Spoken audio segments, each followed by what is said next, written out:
Beaucoup de gens disent aujourd'hui, moi j'ai la foi, je crois en Dieu, mais je ne vois pas pourquoi j'aurais besoin d'une religion. Et c'est vrai que la foi est essentielle, c'est souvent le point de départ.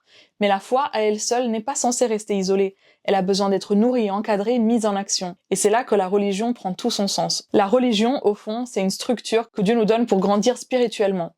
C'est un cadre qui nous guide, qui nous enseigne, qui nous rassemble. C'est là qu'on trouve des ordonnances, des alliances, des communautés de soutien. La foi peut exister seule, mais la religion permet de l'approfondir, de la vivre pleinement et de la relier à quelque chose de plus grand que nous. Ainsi donc, vous n'êtes plus des étrangers ni des gens du dehors, mais vous êtes concitoyens des saints, gens de la maison de Dieu. Éphésiens 2,19.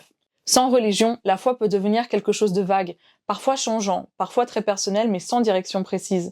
La religion, quand elle est centrée sur le Christ, nous rappelle que suivre Dieu, ce n'est pas juste croire en lui, c'est marcher avec lui, faire des choix concrets, entrer dans une alliance, aimer et servir les autres. Comme nous le rappelle Paul dans Éphésiens 4,14, l'Église doit être organisée afin que nous ne soyons plus des enfants, flottants et emportés à tout vent de doctrine, par la tromperie des hommes, par leur ruse dans les moyens de séduction. On a tous besoin d'un chemin clair. On a besoin d'une famille spirituelle. On a besoin d'enseignements justes et cohérents. Et c'est ce que Dieu nous offre à travers sa véritable Église. Alors oui, la foi est belle et essentielle. Mais ce que Dieu veut pour nous, ce n'est pas seulement qu'on croit en lui, c'est qu'on apprenne à le suivre ensemble.